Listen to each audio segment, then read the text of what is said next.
What is happening, folks? I'm so glad you're here. This is no April Fool's Day joke. This is a pretty amazing experience. I am really excited about today. But before we get started, let me thank my buddies at 5 Star Guitars.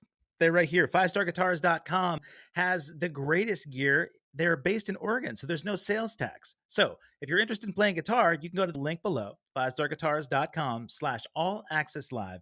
Use the promo code. You're going to save 15% on top of no sales tax. So if you want to be an incredible guitarist like my next guest, you can go to 5 Star and also get repairs and lessons from pros like Jennifer Batten, who does virtual lessons there. Jennifer's a dear friend of mine. We play together, and she has her Guitar Cloud Symposium coming up. She just had her 4th episode with Dweezil Zappa, I believe. This next one is Steve Lukather as a special guest. She teaches a weekend-long symposium with the greatest guitarists about how to get the good gigs, how to navigate the music industry without having too many speed bumps along the way. If anybody knows how to do the good gigs, it's Jennifer Batten. She actually played with Jeff Beck, Michael Jackson. You've seen her in all those Michael Jackson videos. And I'm betting my next guest knows her as well. Man, these guys kind of grew up in that rock and roll scene. So go to guitarcloudsymposium.com. Let Jennifer know that I sent you. If you're watching this on any other platform, I want you to go to youtube.com and subscribe to my channel, All Access Live with Kevin Rankin. I want to thank 5 Star Guitars for sponsoring the show and for hosting this on their Facebook page. Now that you're here, business is done. This is going to be fun.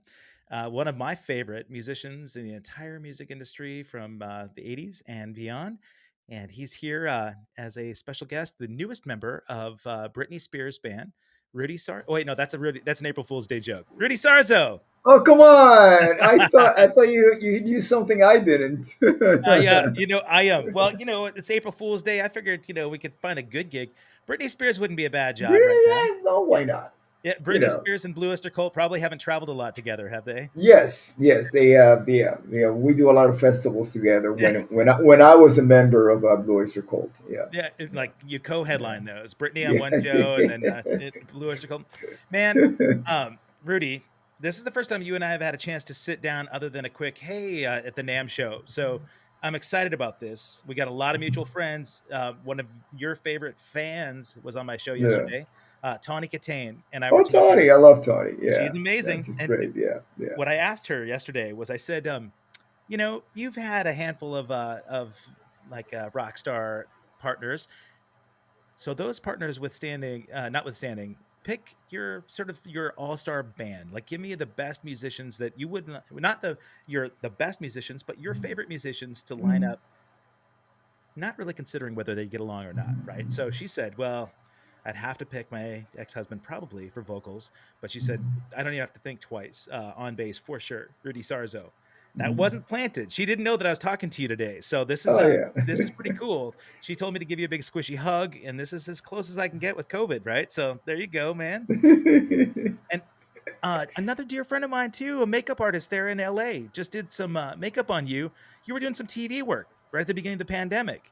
Access TV or when? I mean, the No, pandemic. That's the beginning was a year ago. yep, So, you were in a I think you were in the company of lawyers. There was some trial going on, and so you were an actor in this scene. You had your hair pulled back. No, oh, that. Okay. yeah. Yes. Well, that was for a video Oh, for a dear okay. friend of mine. She's got a band called Drama Dolls, Okay. and yeah.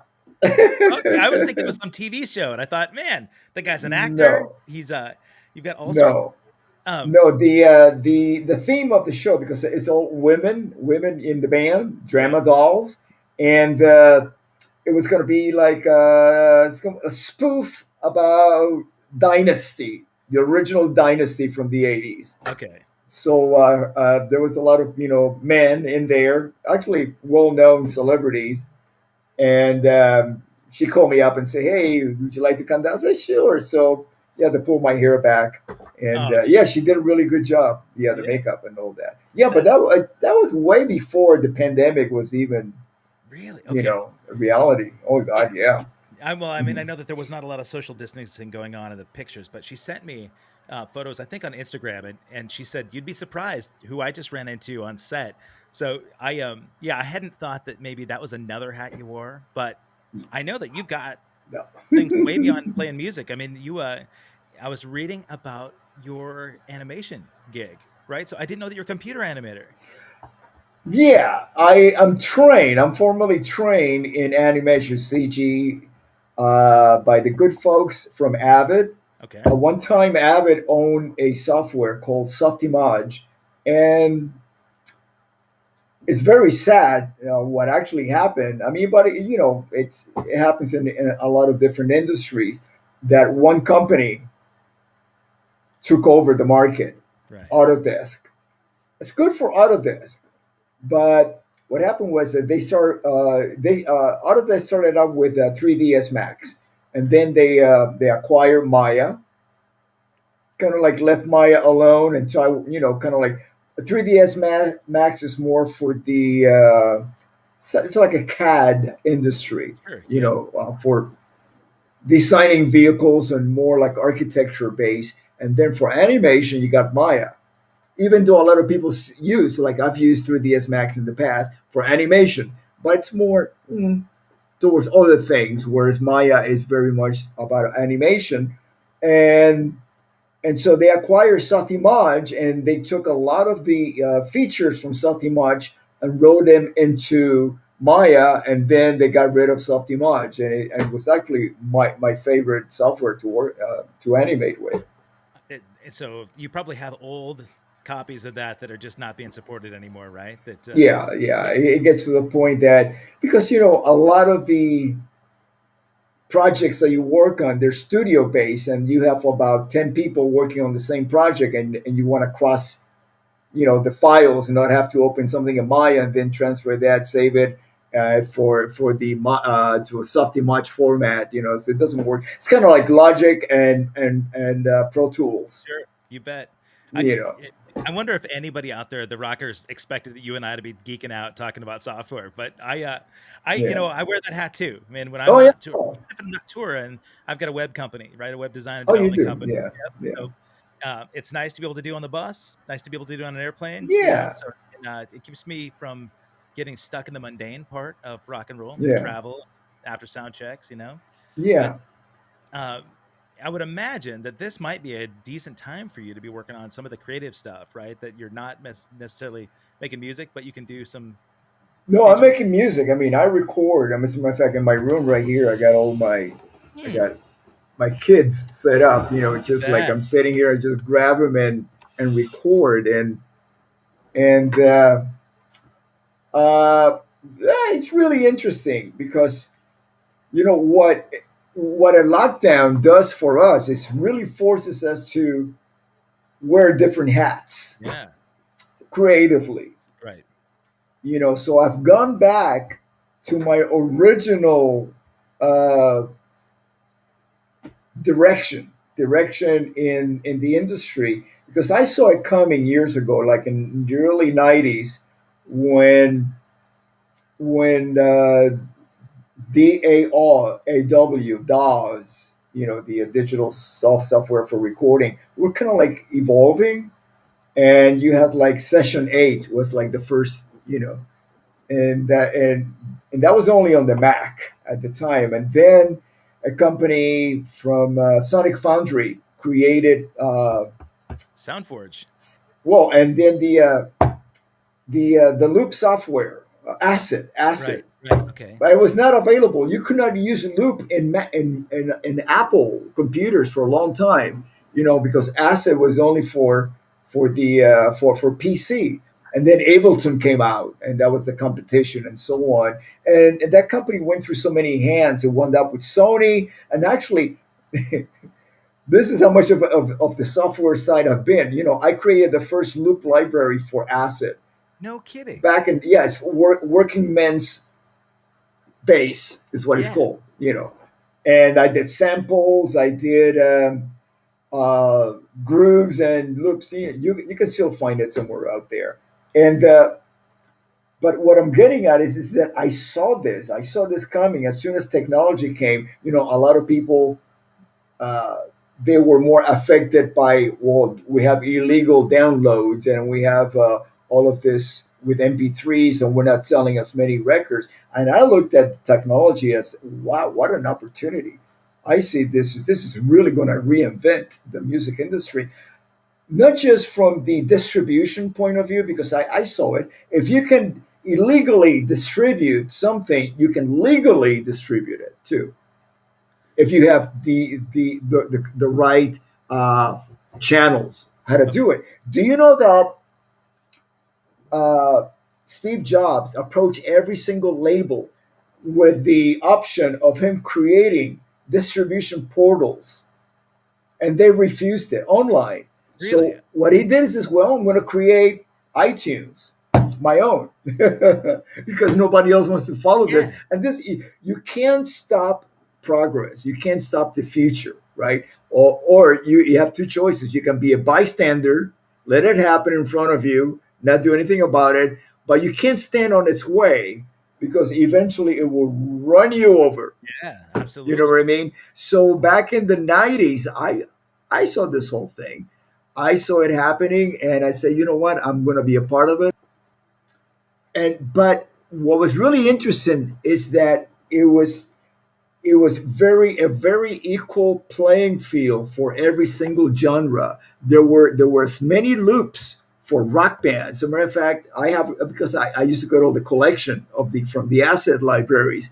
There were more rock oriented loops than there were hip hop or any other genre of music.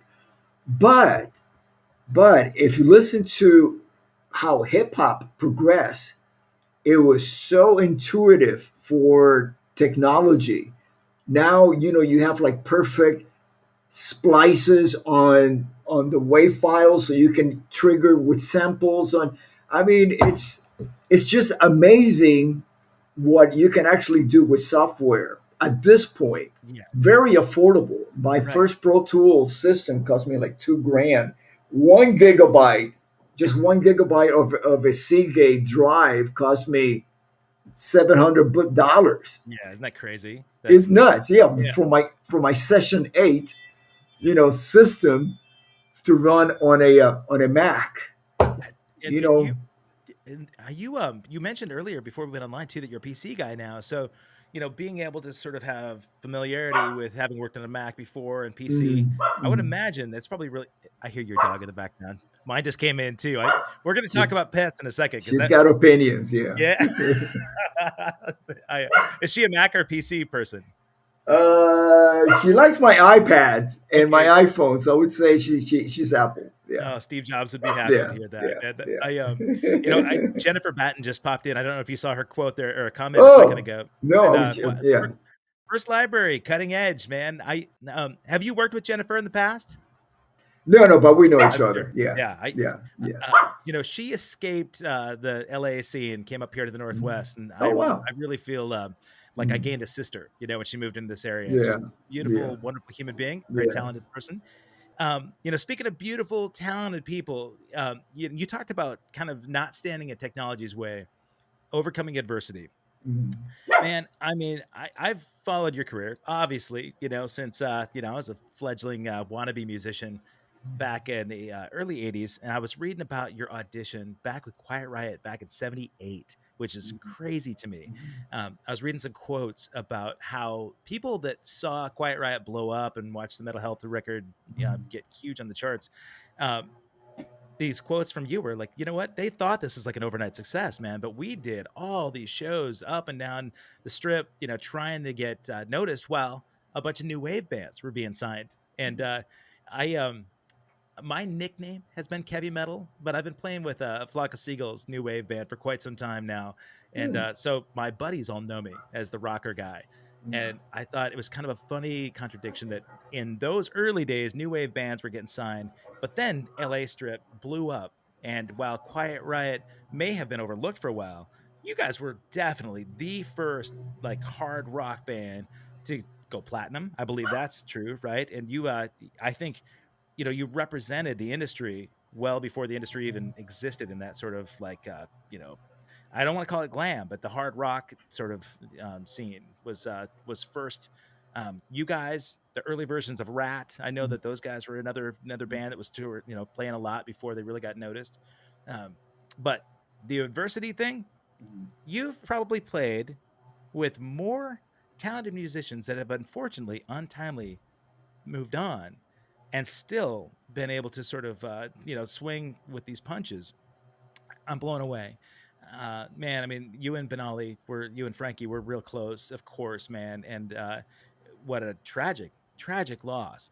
Ronnie James Dio, uh, Kevin DeBro, right? I mean, Randy Rhodes, my God, man. If you put together a book on coping with loss, I think a lot of musicians could definitely benefit from how you've overcome that grief process. And Well, I wrote a book called Off the Rails, and I dedicated the last four chapters to the aftermath after the loss, how we all dealt with it or did not deal with it because we didn't have much time to mourn yeah, Randy's passing and Rachel Youngblood, our dear friend that traveled with us on tour. Uh, we really didn't have time because we had to go back on the road with somebody else, and another guitar player to finish the tour. And so, yeah, I dedicated because I just didn't want to end the book, with Randy's crash and the information related to what happened, details. yeah, I needed to like take it all the way through and show how we all dealt with it. The challenges, sure. It, challenges. I mean, I learned a lot from that tragedy. But I even learned even more during the decades. I didn't have quite the tools to deal with grief then. 40 years ago, it's going to be 40 years ago next year. Like I do now, and for what where my perception now is that it's so important. It's our responsibility for the bandmates who are left behind to celebrate the legacy of those who pass. I completely agree. I talk a lot Yeah. about legacy on this show because Mhm. I feel like if we don't sort of focus on those things that we want to be remembered by, the impact. One of my favorite quotes was from Jim Carrey, the comedian, Mhm. about him telling a bunch of students the impact or the effect you have on others is the greatest form of currency there is, Mhm. and that effect you have on others is essentially your legacy, right? The memories that people have of you as you move on, whether you've been known for whatever, a massive financial success or big records or anything like that. The people that you've been involved with, and I lump yourself in there too. I mean, like Randy Rhoads obviously changed the industry in a huge way. I remember seeing quotes from you where you were saying that he was a teacher, really involved teacher. Like while he was doing rehearsals with Quiet Riot, he'd go teach 10 hours a day and then he'd come Mhm. back and then do these rehearsals. That effect on students is so important, right? I mean, music education is a huge thing, not just for people that want to be rock stars, but it's great for brain development. It's great for a lot of emotional development. You were a part of that from the beginning. You were close with Randy. I know that you and Frankie, like from what I've read, you guys were very, very close, rooming together and sort of growing together as human beings and as adults. And um, I've not talked to anybody that knows you that doesn't talk with great reverence about you as a human. That I mean, there are plenty of people in the industry that can be known as a little difficult to work with. I've never heard that about you. Everybody that speaks about you says that you're a consummate professional, that you're engaging and empathetic. You're an empathetic person. So would you say they characterized you well that way? I'm humbled to hear that. I I'm a human being. I'm not perfect, but I'm always working on myself. Trying to find what my flaws are and how to improve on that. It could be anything. Uh, I mean, and it's a work in progress.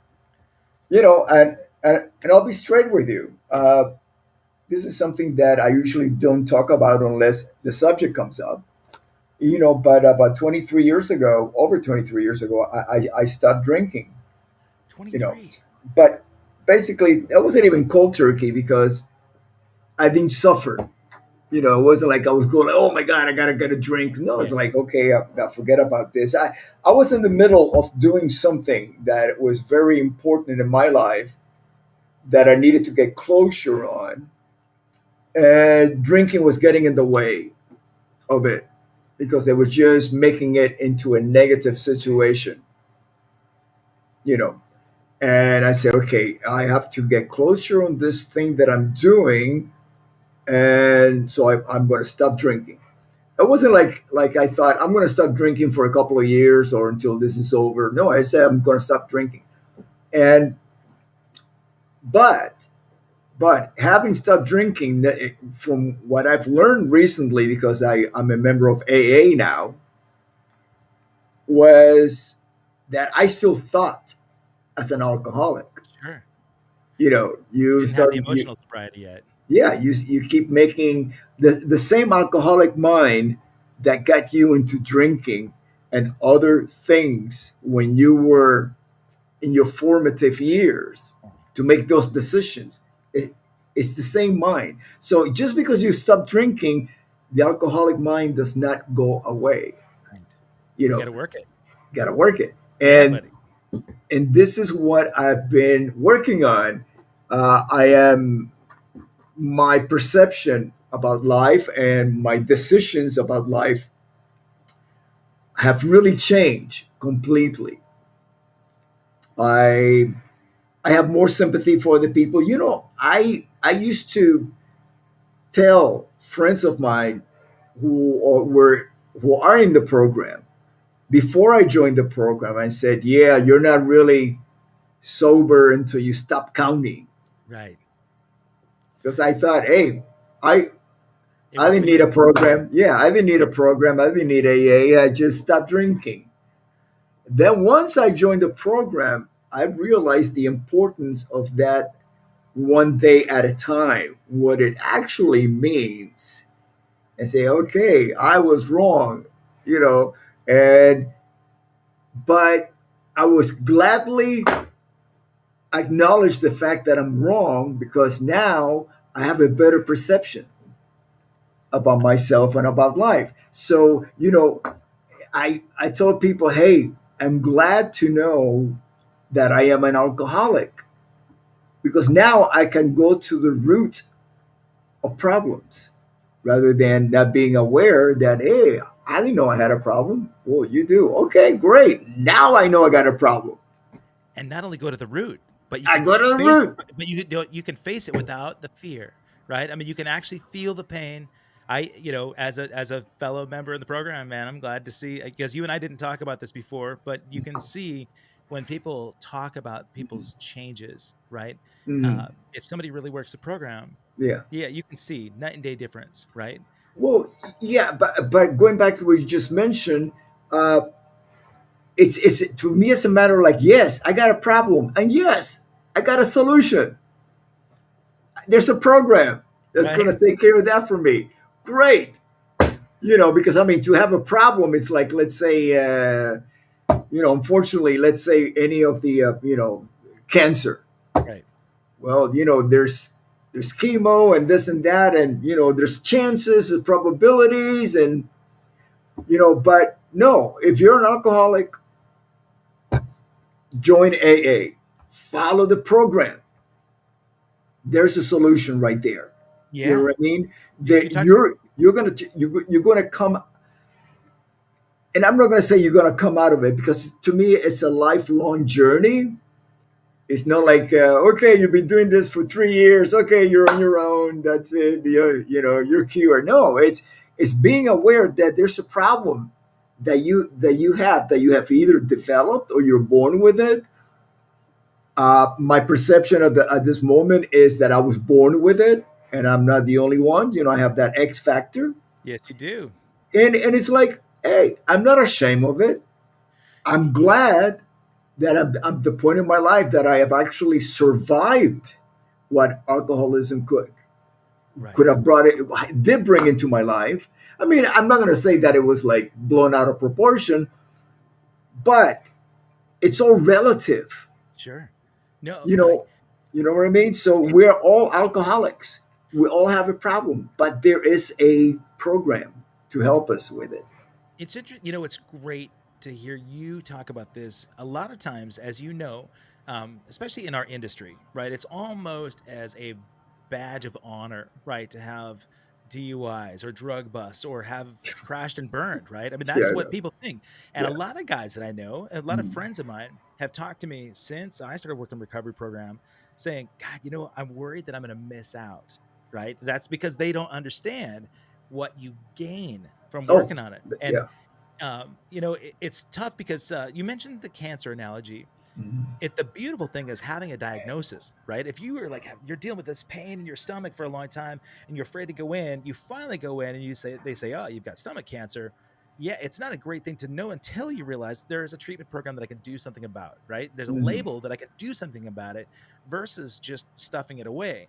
Yeah. And a lot of people that I know that have asked me, they've been curious, not just because they recognize a problem in their own life Mhm. directly. They know down below the surface that there's something going on, and maybe somebody has not even told them yet, but there's a subconscious thing that they think, I want better for my life. I want a new design for living that's going to make coping easier. My own personal thing, I had a horrible coping mechanism for stress and anxiety and stress and problems. And so I'm so much when you get sober, things don't stop happening to you. Your friends still pass away. People can still get COVID. There's pandemics that appear, but you learn to handle those things with a little bit more um, competence, right? Because you've learned these methods, and I'm so grateful for it. I mean, it sounds to me too like you got to that point 23 years ago.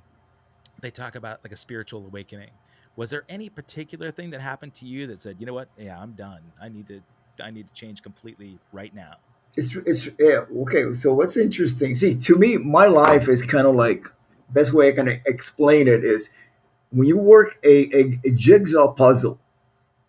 You open the box and you turn it, and it's a bunch of pieces. I at a very early age, I started working on the darker shades of the pieces. I find them easier to like stick them together.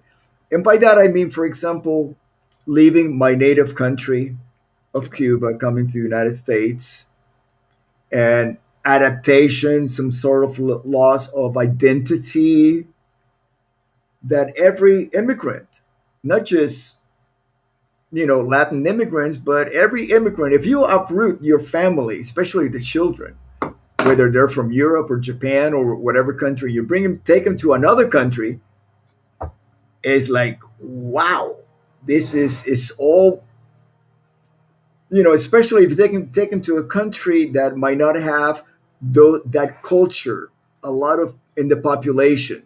So it's not like you're moving, let's say, if you move to New York from another country, you're probably going to find neighborhoods, Italian neighborhoods, Jewish neighborhoods, whatever, that you can move into and say, hey, they speak my language. There's grocery stores, things cater to that culture. Like Miami has turned into that for Latin America, Right. you know.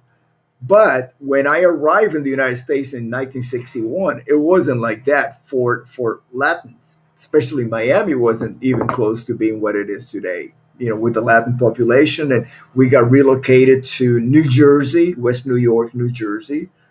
Still not as many Latinos as they now, Right. you know.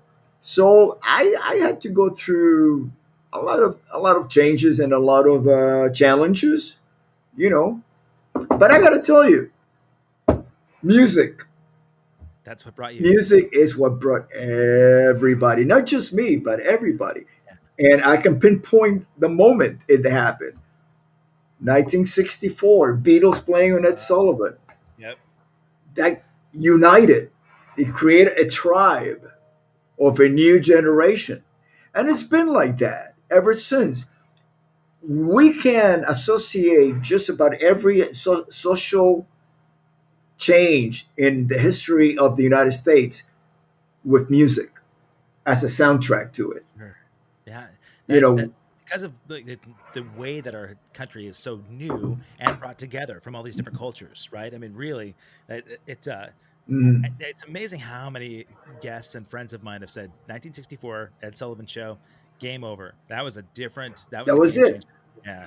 You know what? And I don't think you're old enough to say I experienced it, but I did. I'm 70 years old, so What? I just turned 13, and Wow. this is Yeah. what happened.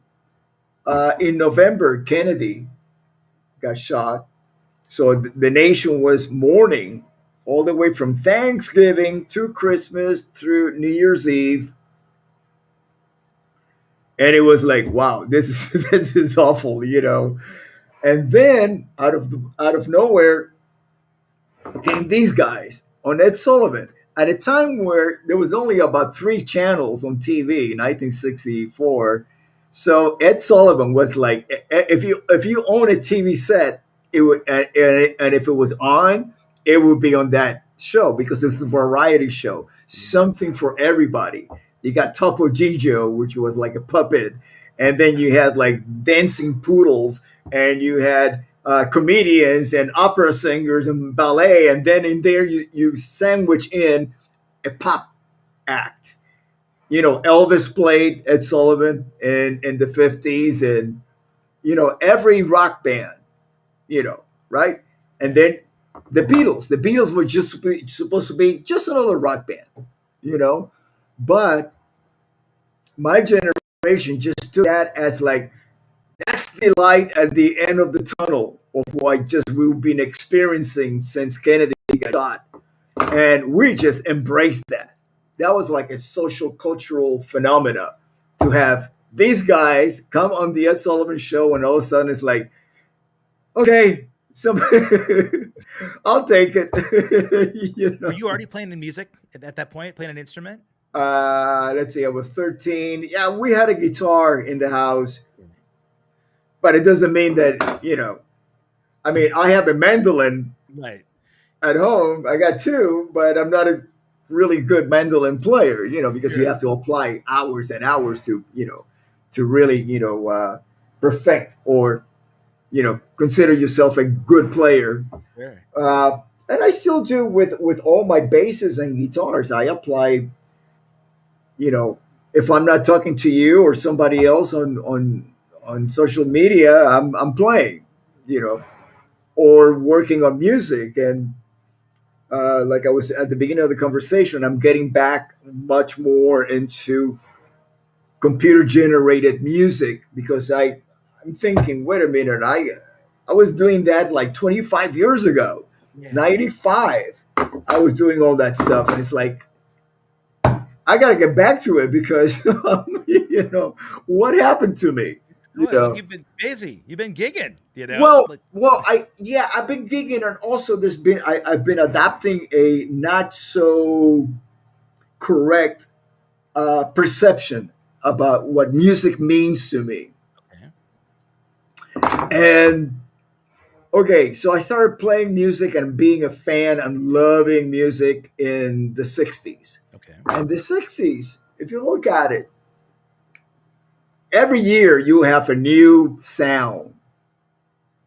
Even the Beatles had a new sound from record to record. As soon as they went into Rubber Soul, that's when the shift started happening. And every from Rubber Soul to Revolver to Sergeant Pepper to Magical Mystery Tour, it was new, different stuff going on, different sounds, and it's like, oh my god! And if you play one Beatles record, you have like, McCartney's Martha, my dear, blah blah blah blah, and then you have like, I Am the Walrus, and it's like all this styles of music, and then the 70s was pretty much like that prog rock. Wow, there's classical and progressive and some jazz thrown in there, and then you got blues from Led Zeppelin, then you got the Who, And it's like, oh my God, this is so incredible. You could go in any direction. Yes, I played disco too. And it was like, even bands like the Rolling Stones and Led Zeppelin, they were recording their, like Dire Maker was that that song. Yeah. It was like James Brown. It was like everybody was pollination of musical styles, and it was like, wow, this is great. And then somehow, some way, because of the image, I think MTV had a huge effect on. Okay, you're a hair band, or you're like Prince and Michael Jackson. You're a new wave band. This is what you guys do. And it was like pretty much the end of that musical diversity. Interesting. The label pigeonholed and boxed people in. Pigeonhole. Yeah. Yeah. Yeah. And what happened was that we went from selling maybe 50 to 100,000 records per release to all of a sudden with MTV, millions of records. Sure. It was like, wow. So the more you sold, the more you were boxed into a genre of music, you know. And I mean, of course, you have artists like Sting who said, I got to break away from myself because I am, the Police was just like pigeonholed into that reggae, new wave-ish type of sound. And even though they started introducing electronica, with Yeah.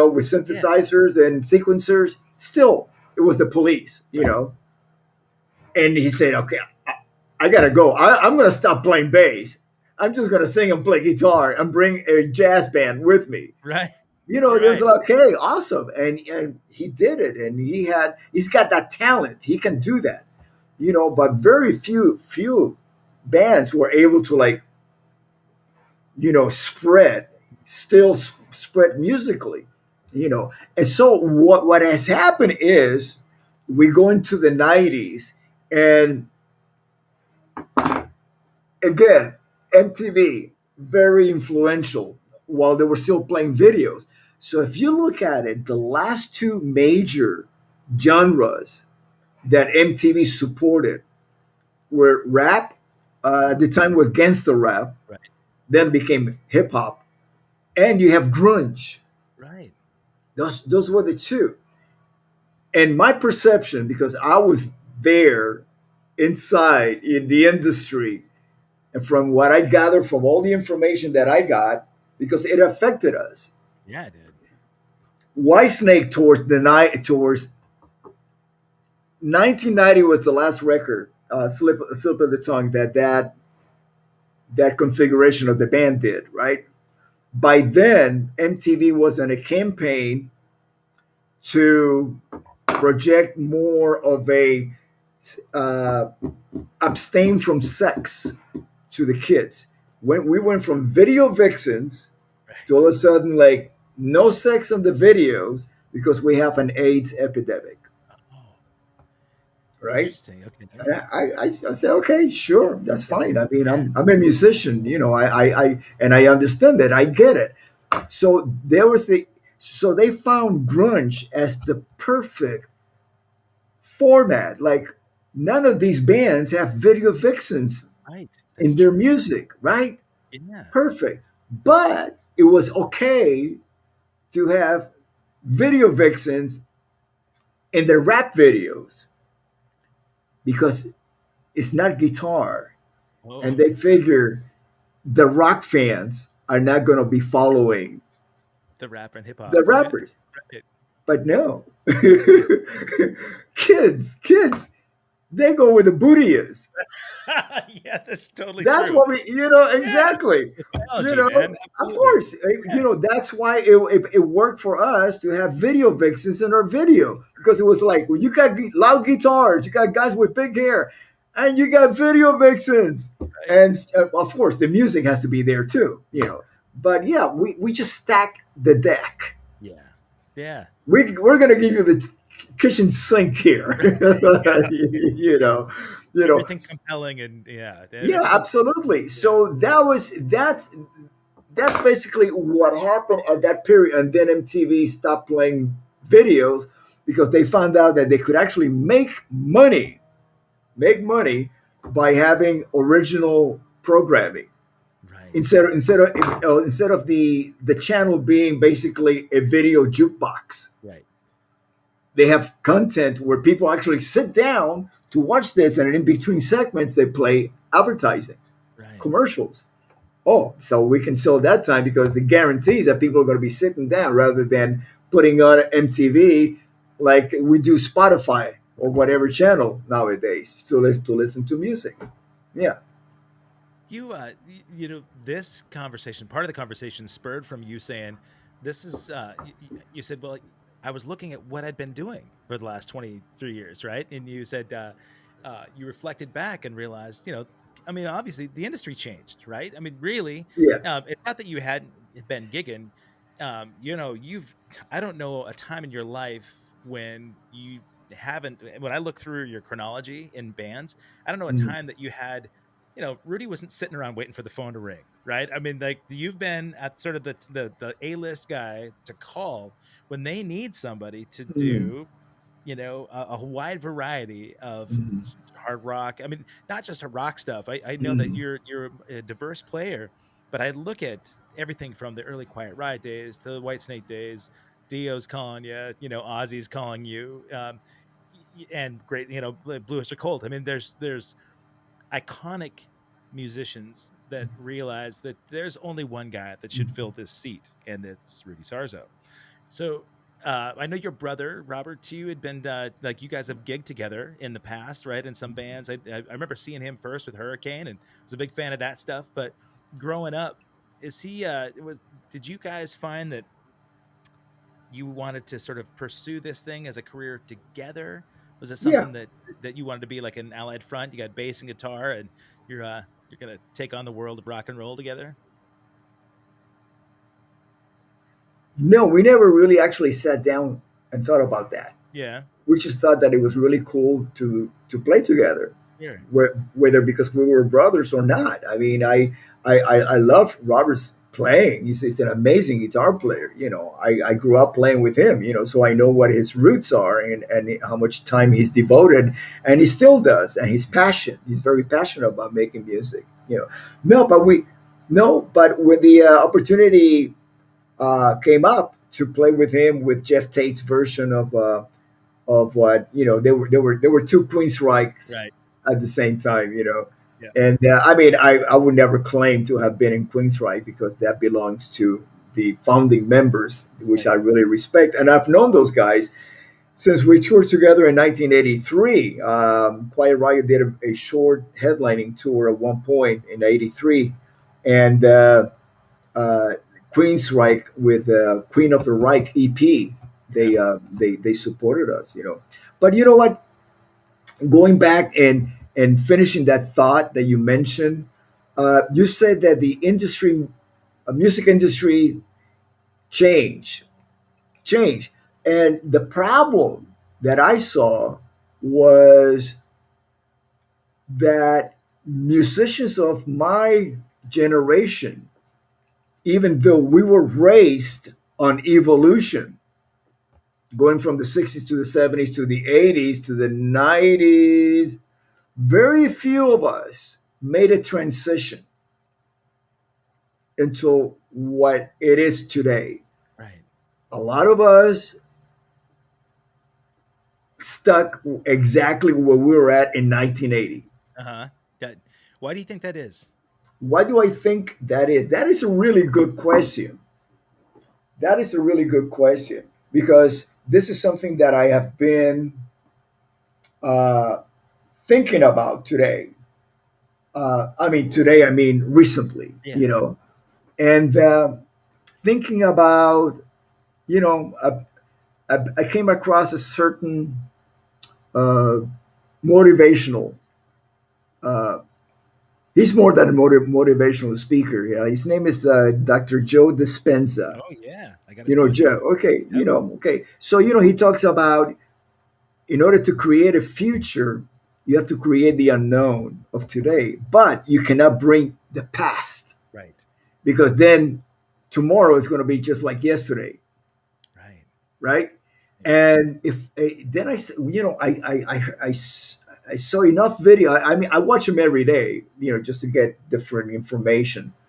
And I'm thinking, the biggest moments in my career have been completely from the point of the unknown.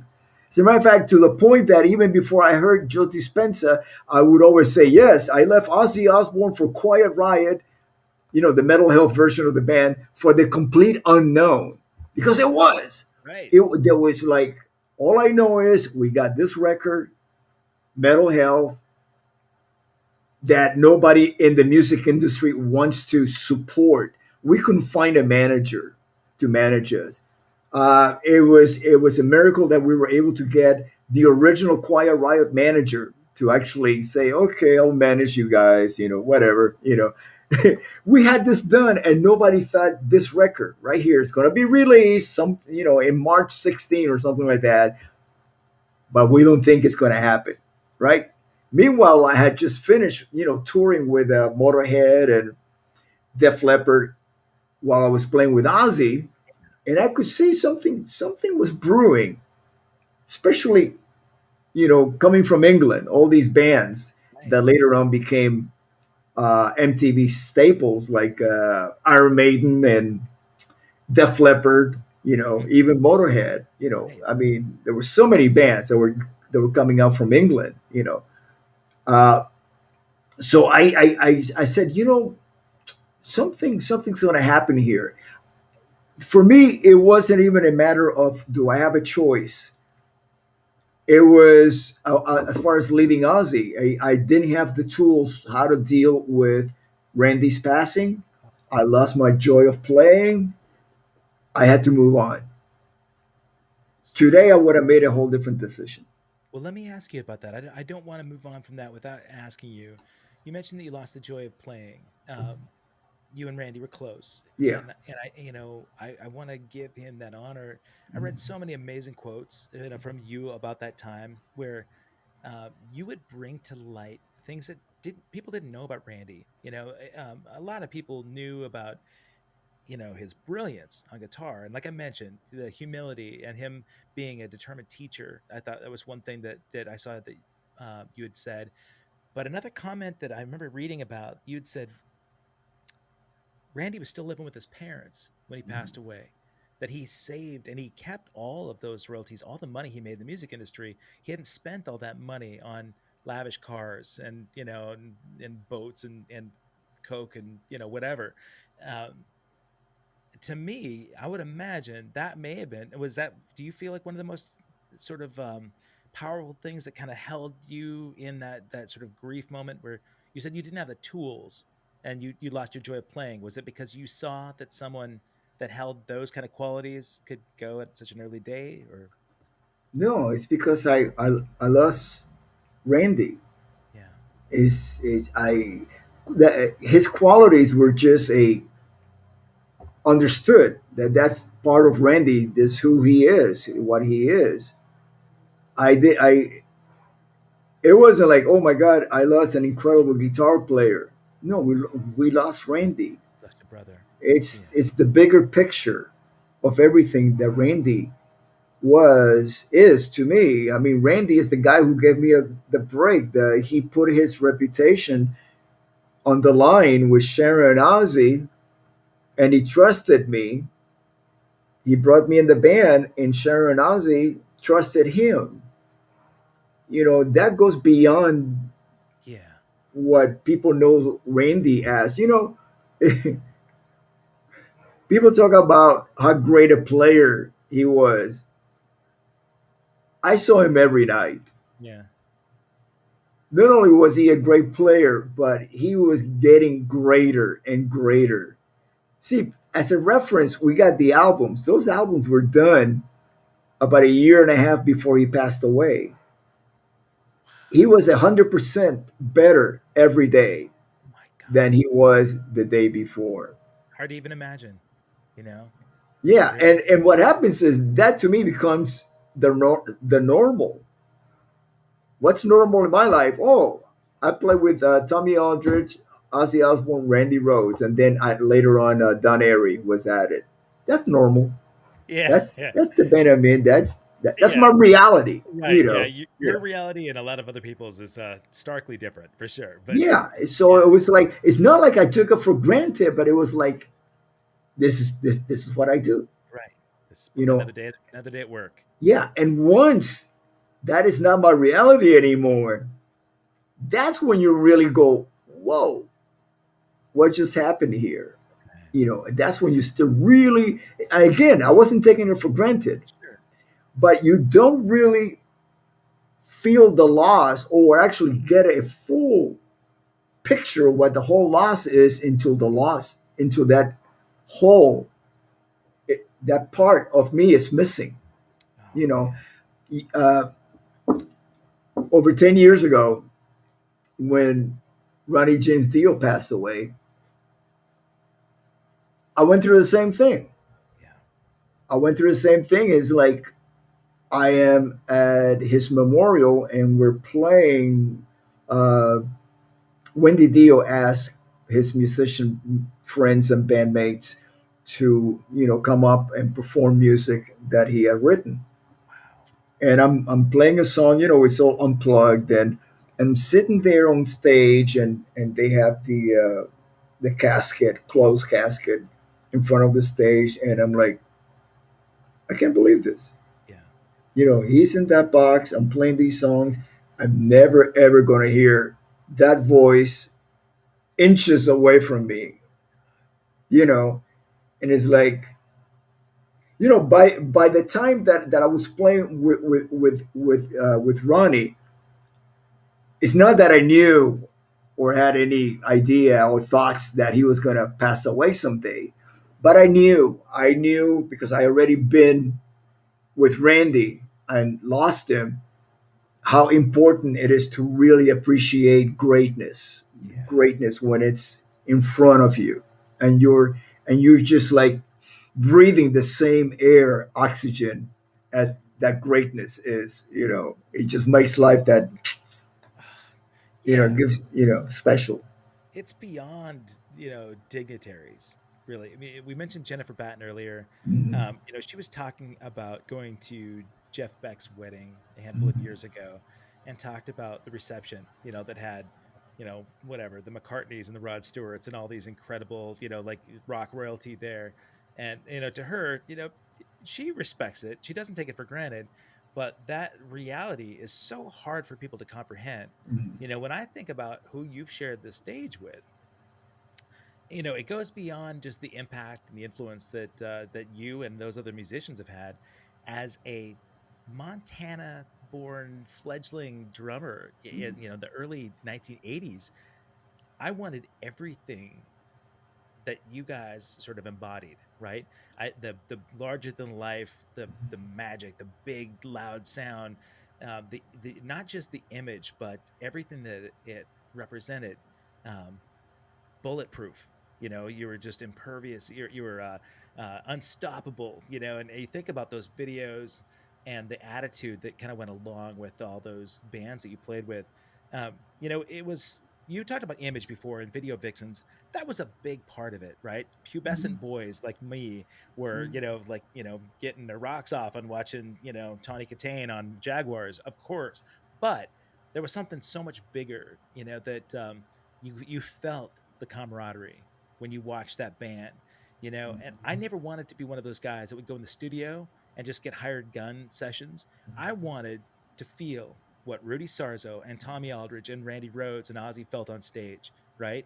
And you could see you with DeBrow and Carlos eventually and Frankie, like the smiles and the grins and the the knowing kind of like dialogue that was going on, the unspoken stuff that you had going on, that you just couldn't find in any other career, right? I mean, there was something about conquering the world with the attitude and the combination of personalities. And it's amazing when I think about all the people that, again, unfortunately, that you've lost. And I don't want to diminish any of that. I think about the connection you had with Randy, and I've read so many things, about the impact he had on people. And my God, I'd seen Hired Gun, that documentary movie, but they talk about the crash, the accident, and you were on the bus for God's sake. My God, man. I mean, I can't even fathom how difficult that time was. Do you feel like you were connected closer to the rest of the guys in the band because you had to sort of bond together to cope with that grief? Yes, it's an unspoken bond. Uh, I mean, I played with Tommy after that. We were in Whitesnake together. As a matter of fact, we had other projects before Whitesnake, and we never really talked about it. Really? It No, just because it's unspoken. I mean, too hard. it's obvious. It really is so obvious that it's like, why even talk about it? Did I you feel did. closer with like say Tommy? Uh, Did you feel like you had a closer bond with him, even if it was unspoken? Did you and Tommy Aldridge feel like, okay, we were brothers that went through this together? We can pretty much handle anything that comes our way. Again, it's unspoken. Okay. You don't have to even bring it up. Yeah. You know it, and it's the same thing with Ozzy and Sharon, Don Airy. All you have to do is just bump into each other Yeah. at NAM or Right. backstage at a festival, and you just pick it up. You know, man, somebody that obviously sort of came in as a hired gun to just help fill impossible shoes. Brad Gillis and I have known each other for quite a while, right? Mhm. And Brad talked about, yeah, I got this call to come in and do these gigs, and people are Mhm. holding out these posters cursing me out because I wasn't Randy, and he said I wasn't trying to be Randy. I knew that there's no way I could be him, Yeah. and I would imagine he says now, he doesn't laugh about it, but he doesn't take himself too personally, too seriously. He's a pretty, as you probably know, he's a goofy dude, man. He's got a great sense of humor. I love He, Brad. he's an Yeah. amazing guy, Yeah. and while he's dealt with, plenty of heartache and tough times in his life, Mhm. he knew that what he came in to do was kind of like sub in for somebody that was it was an impossible thing, um, but I'm wondering about the reverence that you guys might even have. I mean, you mentioned you love Brad.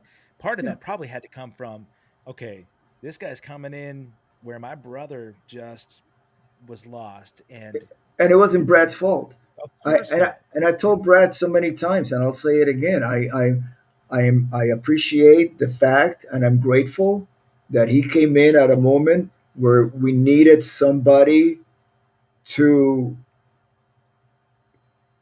play Randy's part correctly and let us finish the tour with dignity and the respect that Randy deserves. And Brad did a beautiful job. I you know it, just to give you an example about that unspoken uh, bond that we have. A few years ago, Jack Osbourne directed, produced "God Bless Ozzy Osbourne," Okay. a documentary, right? So Yeah. he brings me in, and we mostly talk about the accident, the crash, and so they finish, everything is edited, and I forget about it. Then I get a call from Jack saying, "Hey, we're gonna do like a premiere at this small theater, very small place in Los Angeles." So he invited me, and I go there, and I hadn't seen Sharon in years. Okay. And I'm talking to Robert Trujillo, and I'm talking to Blasco, and Sharon comes over, gives me a huge hug, and grabs me by the hand and says, "We're gonna watch this together." Wow. You know, so I'm sitting there through the whole documentary, and anytime there was anything having to do with Randy, She would just like squeeze my hand really, really hard. We didn't have to talk to each other about it. It was just that emotional. We were bonded at that moment. And as a matter of fact, talking about painful, in that documentary, the one who actually talks about the crash is me. Mm. Ozzy did not want to come in front of the camera. He wasn't ready yet to open up about his experience to with details Yeah. because I gave the details of what happened. So talking about an unspoken bond, I can't that I experienced it. I lived it right there in that moment, with them. When you mentioned that you kind of lost the spirit to play, you lost your joy The of joy, the playing. joy. So Yeah. so yeah, so tell me, like, what brought that back for you? Uh, well, I got a call before my last performance with Ozzy, which was recording "Speak of the Devil" live at the Ritz in New York. And I got a call from Kevin saying, "Hey, we're in the studio. We're going to be recording Thunderbird." The band was still called Dubrow. Was not officially called Quiet Riot yet. They were not even signed to any label. They just had a production deal with Pasha, Spencer Proffer. Yeah. So, see, the band Dubrow is the missing link between the Randy Rhoads era and the mental health era of the band because Randy left, joined Ozzy, and Kevin kept playing it around town. But this is at a time where every rocker was struggling because no rock bands were getting signed. So nobody was committing fully Just playing to, with whatever band came up. yeah, to anything because we were all like, whatever, if we get picked up by somebody, we're going to go with that because we might never have that chance again. Yeah. The music that we were making at the time, whether it was Quiet Riot or early incarnations of Mickey Rat or London that became Motley Crue or Dante Fox that became Great White, every label was passing on that. And so I was playing with Kevin up until I joined Ozzy in his band Dubrow, and also I was a member of Angel. Oh Then yeah. again, Angel was not. We didn't have a record deal. Right. They had just gotten dropped by Casablanca. So I'm playing with Kevin, and he's writing these songs like Thunderbird and Love's a Bitch and Let's Get Crazy and stuff like that. It's Yeah. songs that I recorded with him in Mental Health. Right. So I get the call and I said yes, I'll come down to the studio and record Thunderbird. So since I already knew the song, we did it in a couple of takes. Okay, we got it. So there was time left in the session, and so the guys and the producer asked me, "Hey, do you remember Slate Black Cadillac?" And I said, "Yeah, it's been a while, but let's go over a couple of times." And we tracked it. Okay, next one was Love's a Bitch, and then uh, what else was there? Let's Get Crazy, whatever. I walked away having recorded 4 or 5 songs for what became Mental Health, you know, and I had no idea what kind of impact that it was going to make no, on the I industry. didn't know. I didn't know I was going to decide to leave Ozzy for this band that was making basically a demo in the studio. But that band happened to be Frankie Benelli, who I have been playing with up until then for 10 years. That Wow. recording was in '82. I met Frankie in 1972 on my birthday Oh my at God. the Flying Machine after his band the night before opened up for David Bowie Oh my at God. the local arena, Pirates World, and I was very impressed by the drummer. And I went up to Frankie and I say, "Hey, I saw you guys last night. You guys were great, especially your drummer." I had the cheap seats all the way in the back, Yeah. and Frankie goes, "Oh, thanks, I'm the drummer." So we became friends right after that, and we started playing together on and off. We toured around the Midwest. We lived together in LA. We went through all of that. Oh my So here I'm playing with Frankie again in this little studio, and with Kevin, who I was living with right before I joined Ozzy, and Carlos, who I briefly knew from the LA scene. So it just felt like this. I felt good making music with this because I don't have that, the huge shadow of Randy on stage. Because yeah, I did play with Kevin and Randy, but it wasn't the same. Sure. It was not even close. Having played with, we would do like local gigs at the Starwood or the Whiskey. Now I'm on tour with Ozzy Osbourne, playing festivals, and I'm playing arenas Big. on tour. You know, with Randy Rhoads. That's the Randy Rhoads that I know. And Of course, Randy brought you in on that gig. yes, he did. Yeah, all of that. So it was like that's the Randy Rhoads. When I think of Randy, yeah, I see photos of him and me playing with Quiet Riot in clubs, and I look at it and I go, wow, Randy had the same fire and spark and attitude in a small club with 10 people in the audience as he does if you see a photo of him playing with Ozzy. It's the same Randy, but the Randy that really that the Randy that passed away for that I experienced, the Randy that I lost was that Randy that went from being a local guitar hero in Los Angeles to becoming a global legend. Yeah. With and I mentioned already, I saw him every day. He the Randy that we lost was the Randy that it was like, wow, this is unbelievable. There's no stopping. I mean, every night it was like magic on stage. Every single night he just outdid himself. And just a That's the kid. Randy that I know. And just a kid, you know? Like so you talked about that transition then where you got your joy back. Like so Randy, you were able to play well, I lost you for a sec. Hopefully you can jump back in here. Uh Looks like we lost Rudy for just a moment. Hopefully he can jump in here in a sec.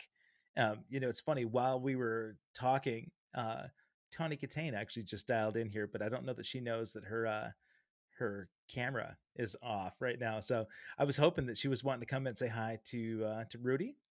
But while we wait for Rudy, let me just say, my God, I'm blown away. These stories are freaking me out. I thought I knew so much about his history, but him talking about the emotional parts of wow, of Randy Rhoads. Oh, hey, there you are. There she is. Hi, Tony. She's chatting to me real quick. Um, I'm asking if she wants to come on camera.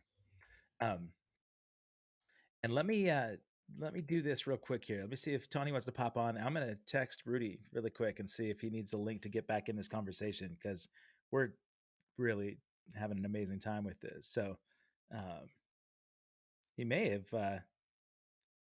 Let me just check. Pardon my French. I'm saying shit. Hang on, Tony Katane.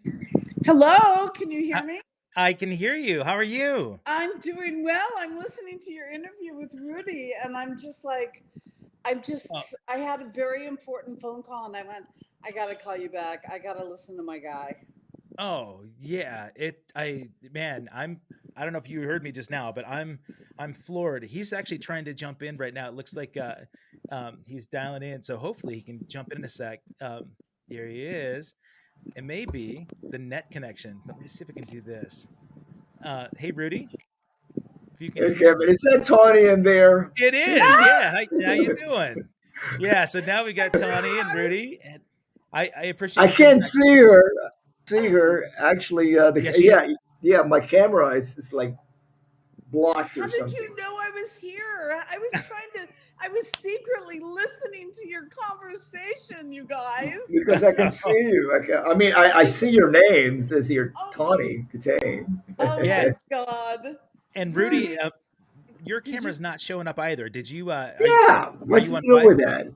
that? You know what? Let me look at the settings Okay, again. Let's see. Video input. Wait. Okay, here we go. That should do it. Ah, there he is. All right, Okay, Tony, you're next. You got to turn your camera on now. We got to have a big love fest here. Wait, how do I get my camera on? So yeah, that little setting, there's a little dial setting, and you can choose video output. Oh, this is fun, man. Oh my Like Rudy, god. Oh my god. while you're doing that, I okay. oh my god, Rudy, I was when you disappeared for a second, I was getting goosebumps. This is blowing my mind talking about so many different sort of transitions that you went through. I didn't remember about Angel, but I was a big fan of the band. I didn't realize how much time you and Frankie had together. You know, like 72. My God, man, I was 2 years 48. old. Yeah, 48. Rudy, you were Yeah. an angel? Yeah, for like 15 minutes. Yeah. Wait, with Greg DeFria? Yeah. Oh my god. You and I are gonna talk later, buddy. Oh God. This is Oh god. this is this is so much cooler than I expected. Tony, I don't know if you caught the beginning of this with Rudy, but we man, we had, let's see, I'm gonna try and get you guys into a bigger window. Okay, Oh, there there we you go. go. That's the There one. you go. Okay. Yeah, that's the good one.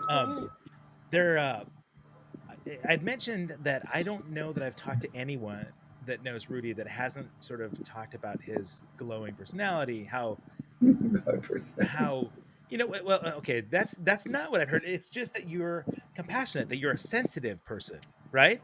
Which is cool, that you're sensitive to people's feelings, and in a rock and roll world where it's kind of hard and gritty, you're a good guy. A friend of mine who's watching now, Jennifer Del Villar, did one of your rock and roll fantasy camps, and she spent some time with you and said this guy and Frankie too were like life changing. What's that, Tony?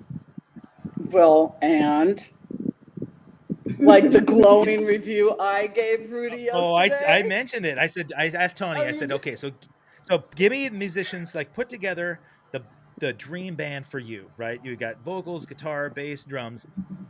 She said, without even hesitating, it has to be Rudy on bass. And I said, well, I'm talking to Rudy tomorrow, right? So it felt like I had it set up, but it really wasn't. Hey, Tony, are you finding the button to turn your camera on? No, I'm not. I'm not finding. I don't see anything, and I don't want to like take the shine away from Rudy at all. He's probably No. Tommy, we've had enough of you through the years. Like, okay, where do I go?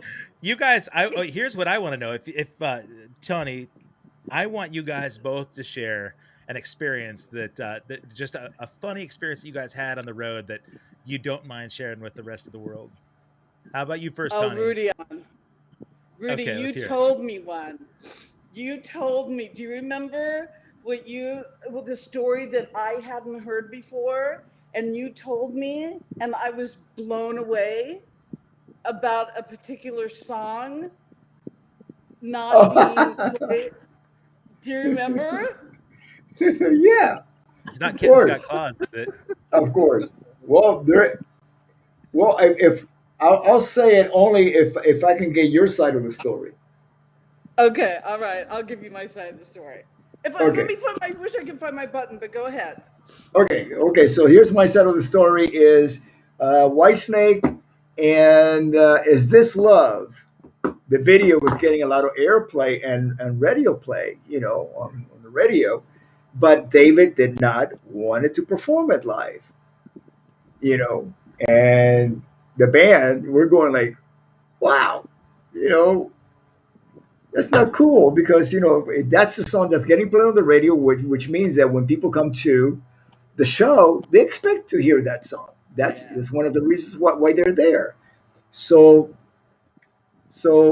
one evening, as David is talking about that, and Tony was present.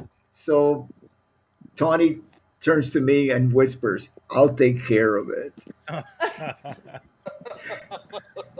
Now, what happened, how she took care of it, I have no idea, but it worked. She's got a little mojo. Yeah, well, right. but also what Rudy forgot to mention was that it went through management. It went through the record company. It went through John Globner. It went through Howard Kaufman. It went through everybody. Everybody was trying to get David to play Is This Love? And nobody could get him to play it.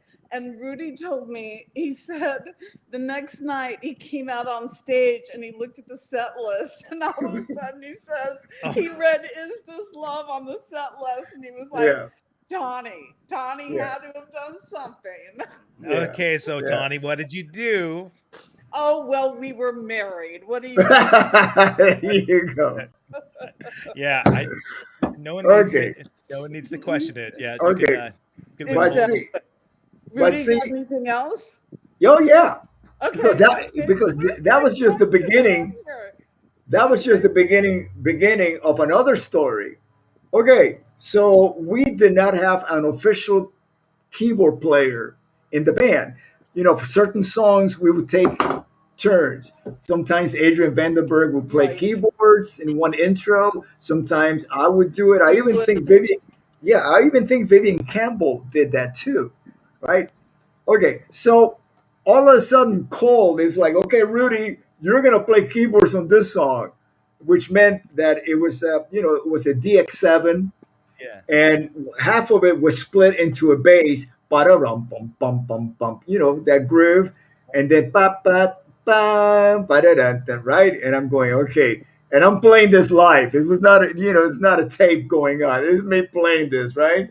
And I'm going like, okay. So the carpenter that we had on tour with us designed this keyboard that, okay, we had behind the back line was covered by ramps, and we would go up the ramps and stuff like that. So what he did is on top of the ramp behind me, he put a keyboard that would come up on a pole. The stage of the ramp will pop up like that, and the keyboard will come, right. So there was a huge hole, a gap, where the pole and the keyboard came through, so I could see. And we used to use that area as our dressing room behind the amps. Like it would be like a little closet or dressing room, right. And every night, my bass tech or one of our tour managers would bring up naked girls Oh. in that area, and they were very willing because they were always smiling. Of course. So as I'm playing and I'm trying to keep it together, there's all this distraction because all I see was like these guys fondling Oh. this girl while I'm playing this song.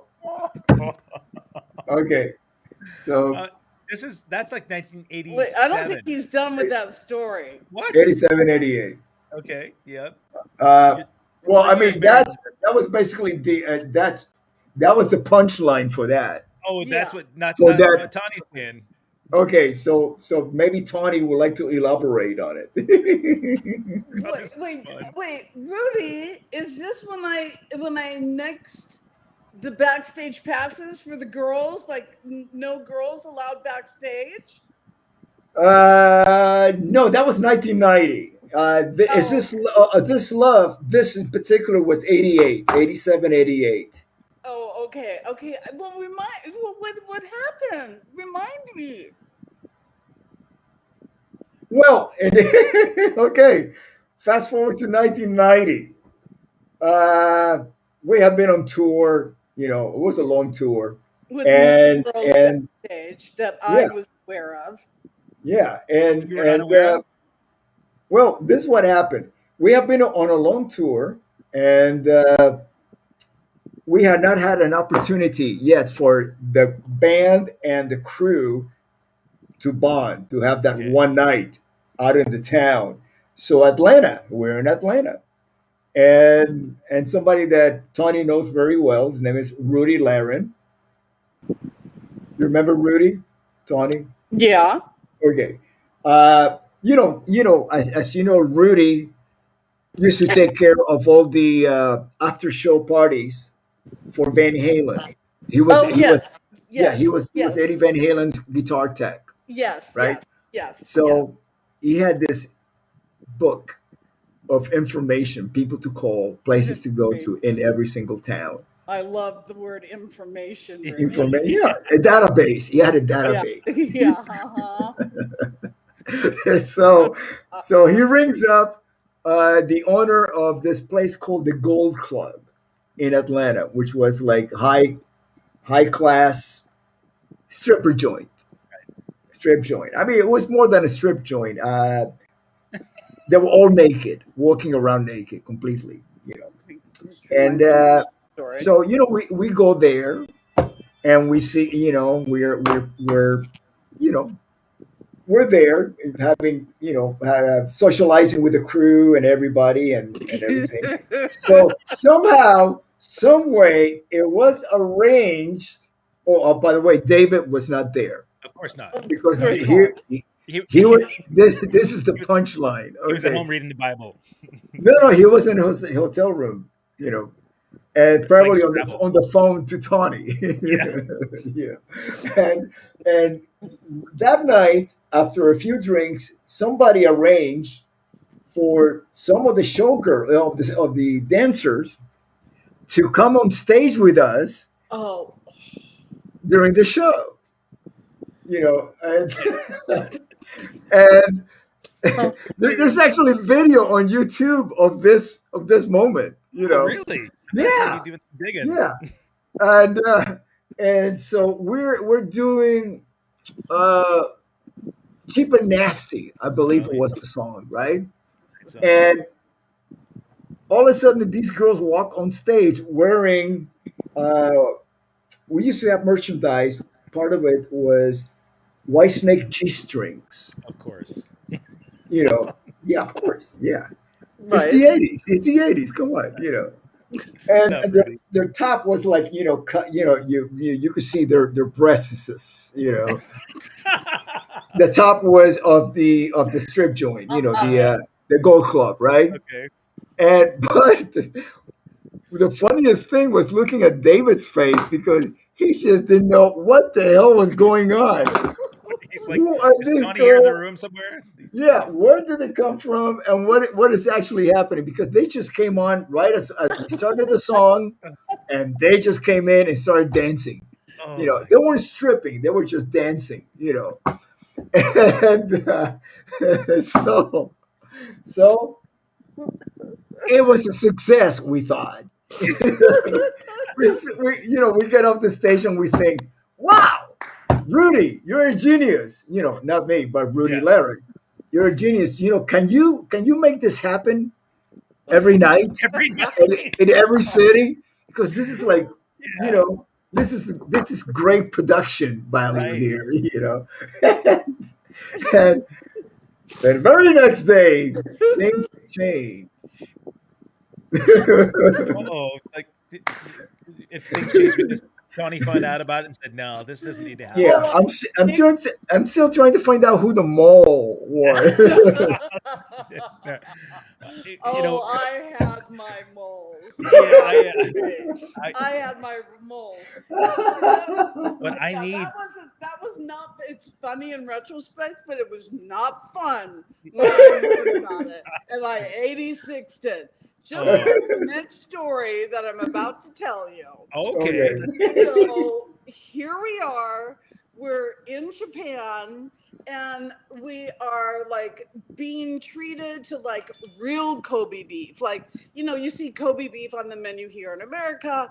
It's not Kobe beef. You get Kobe beef in Japan. Okay. So the promoter takes us out. He, it's all of us and the wives and the whole thing. And he's spent like $8,000, $10,000 on dinner or whatever the heck it was. Incredible. Well, the next night he was like, I really want to thank you guys. I did. So I've set up. Rudy, do you remember this? Yeah, I don't even know if it got to you. I don't even know if you even heard about this. No, I can find out now if you didn't. Anyway, so the promoter in front of me says, I have set up a bathhouse for the guys to go to after the show tonight. Yeah, and gotta I relax. sat there and I smiled. And as soon as he left, I immediately turned around to Jimmy Harris and David, and I said, that is so not going to happen. And so the guys didn't get to go to the bathhouses in Japan that tour unless they Tawny. snuck out around behind my back. But I know David didn't go. Rudy, did you go, or did No, I no. unfortunately Well, fix that for you? Well, Rebecca was on tour with me too, and Right, of right. course I did. I mean, of course, I've had opportunities of places like that afterwards, and that's not me. Yeah. But I must add that we were also not just offered the bathhouse, a bath, but it was having your testicles sanded. What? Oh yes, yes, Yeah. What? Yeah. yes. Okay, tell me this story. What the hell is that all about? Well, that was going to be part of the package. That was part. I think that's probably the biggest reason why I nixed the whole idea. You didn't want David's this- testicles sanded? Yeah. By sanded, you mean like waxed, right? It's like a facial scrub. Okay. Oh, man. Rudy, Yeah. I have a funny story, just a really funny little story to tell you. I remember we were in Akasaka. Is that how you pronounce it, right?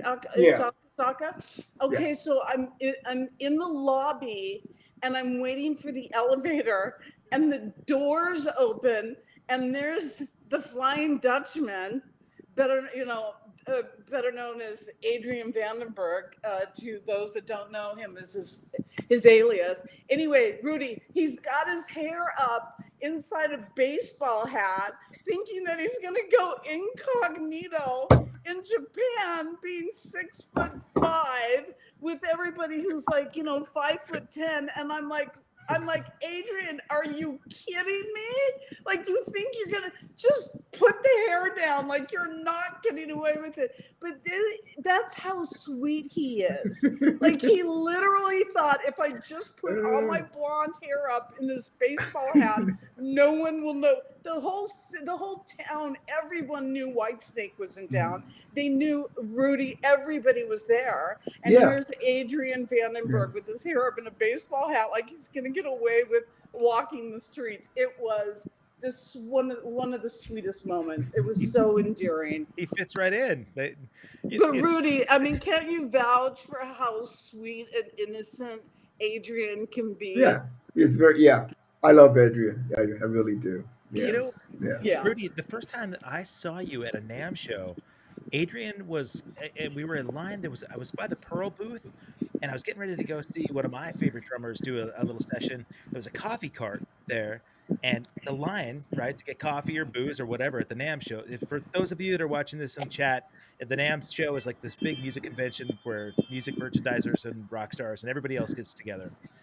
But the line for booze and coffee, just miles long, right? Because people partied all the night before, and you need coffee to wake up. Adrian was standing, like, letting people go in line. He was so gracious to let people, like, 'cause he saw that they're performers or whatever, so they're gonna go ahead in line to get their coffee. And the dude waited there for like half an hour to get a spot in line for coffee, instead of saying, "Hey, you know what? I gotta get my own coffee and get out here and play." But I thought, good for him, man. You could tell he was so humble and really good dude.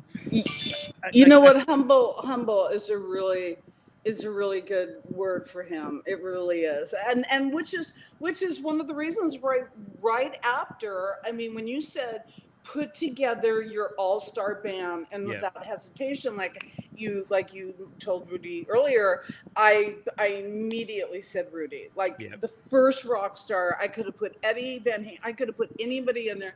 I put Rudy Sarzo, because not only is he like the premier bass player of the world, he is the greatest guy. He just happens to be a rock star. He is the greatest guy, and I love him so much. And he knows this. Right. At least I hope you do know that, Rudy, Yeah, right? he You look at I know, his, know. you know, I eh, love you. But the next guy I put in was Adrian. yeah, You know, Adrian, and then I put Alex Van Halen on drums, yeah. and then I put who did I put on guitar? Well, you had said Randy before he passed. Yeah, you had Yeah. Robin Crosby.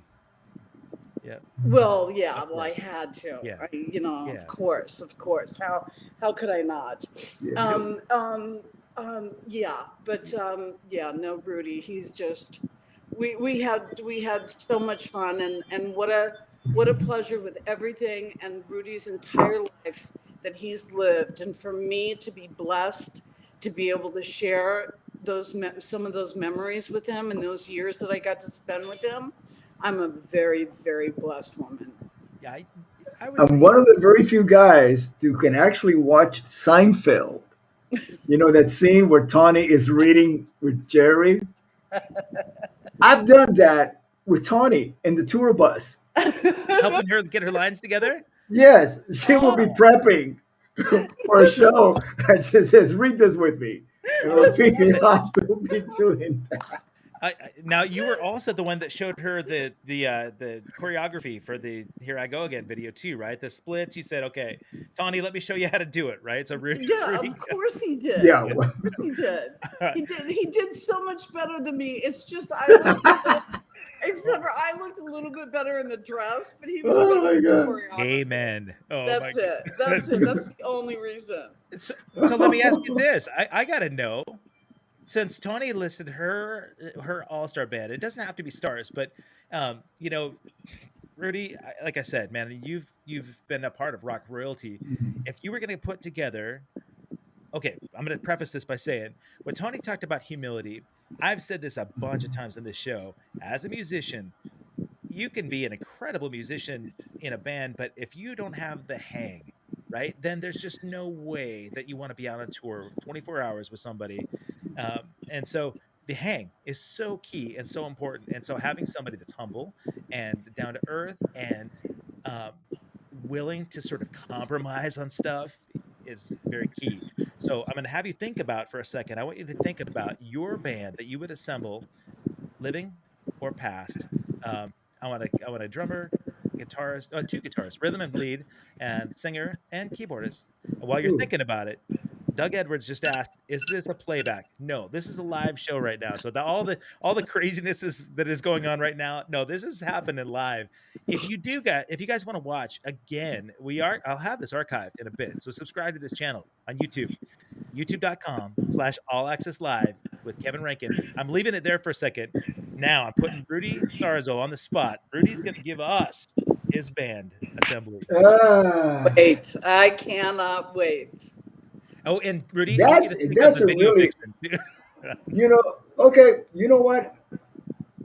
I'll go I'll go in this direction. I'm going to talk about the musicians who I felt were the most dedicated, that were did not think of themselves as rock stars. They just thought of themselves as musicians, and that's why they did it. Okay, They became accidental rock stars, but that wasn't their motivation. sure. Of course, Randy, number one. Oh my God! I mean, Randy's your lead player, obviously, right? Oh, of yeah, Okay. yeah, course. Yep. Of yeah. course. I would go Ronnie James Dio Yeah, vocals. Uh, I'll throw in uh, bass player Billy Sheehan. oh, Okay, it's nice. Mr. Billy, yeah, yeah. Drummer, oof. Oh, come on. I You can't know, believe. I would say Frankie Benelli on Oh, drums. Yeah, because I've for a 48-year friendship.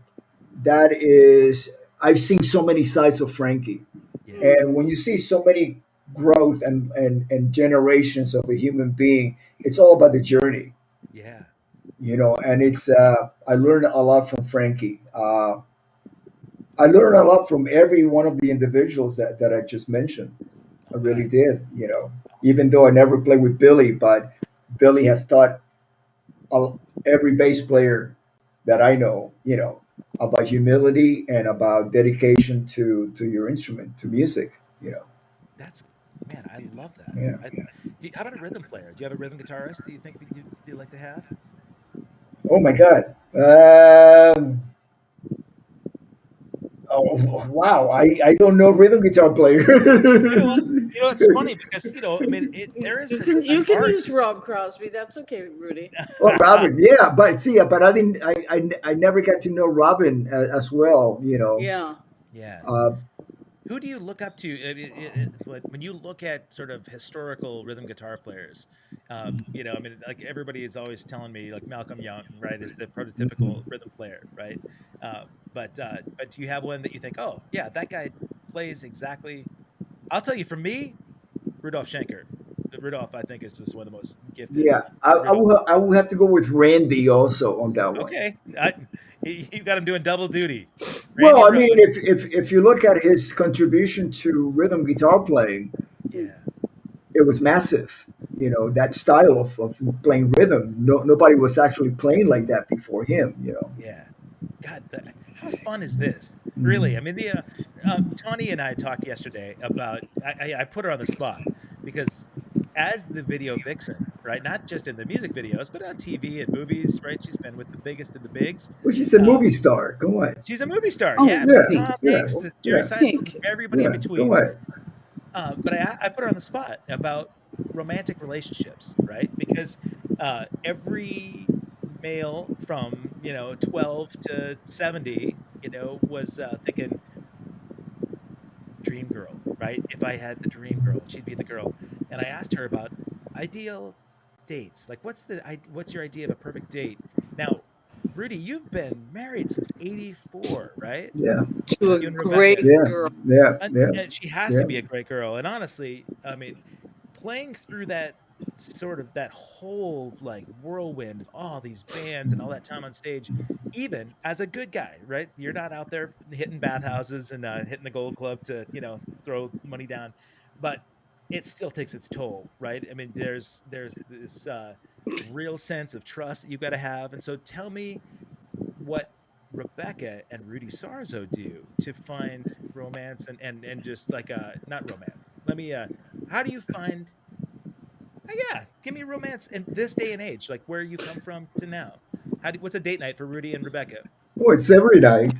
We get together for dinner at home on the sofa. We have a date, Who cooks? and we have a little dog, baby Willow, between us, and we watch TV. We start with Family Feud, and we just pick it up from there. Oh, old school family food, Richard All Dawson? school, Or yeah, Family okay. Feud, and then whatever whatever's happening on TV at that moment, Oh, we go with okay. that. Who cooks dinner? Oh, she does. She does. Okay. Yeah, I tried cooking 30 years ago, and she said no. Yeah, No. I'm not a great cook either. Sorry, Yeah, Tony. But I yeah. I got to tell you, you were talking Miami earlier. There was a promoter for one of the shows that we did down in Miami that took me to the best Cuban food I'd ever had outside of Cuba. Right, I've not been to Cuba, so thought of you as I partook, and I was really I was sort of frowned upon. I was a gringo in this spot, man. So thankfully, I got the best meal, but I like I am a foodie, right? I love to eat. I'm an amazing eater, but I'm not the good cook. So in your household, Rebecca's the one. She prepares Oh the date yeah, night yeah, meals. All right. All yeah. right. What is she preparing for date night meal? Well, we've been staying away from meat lately a lot. As a matter of fact, I don't even miss it, and until she mentioned it. Have you noticed we're not eating a whole lot of meat lately? I'm going, oh wow, yeah, okay, no, she's great. I mean, we just mix it up with quinoa, a lot of salads and soups and vegetables and eggplant and Very flavorful healthy. stuff. Yeah, Yeah, healthy man. stuff. You mentioned being 70 years old, which Hmm. blows my mind, man. This guy, you've lived through multiple generations of the music industry. I survived disco. Yes. Yeah. Yeah. Okay. You know what? So I asked Tony this too, and I usually on this show I like to ask people about their guilty pleasures, right? So what a lot of people that know Rudy told me all these great things, but all these people that know Rudy, what would they be surprised to know that Rudy either has on his playlist or maybe that he spends time watching Family Feud? What's a guilty pleasure of Rudy's? Reruns of Hercules. Oh. Tony, of course. Oh my god. This is a Why I mutual love him so much. only reruns with Tawny scenes. That's it, right? That's Because right. he helped Yeah. me get them. Without without him reading with me on the bus, I probably wouldn't have gotten half the roles I got. Oh my So thank you, gosh, Rudy. Of course. Yeah. you guys The one that I recall the most is that you were an attorney. Uh-huh. And Okay. we were in the tour bus, and we were all in our pajamas because we were traveling in the middle of the night from town to town. Sure. And she's like reading attorney stuff, and we're in our pajamas, and I'm going like, wow. Yeah, that's real. Oh my gosh, Rudy. Okay, you just made me remember something.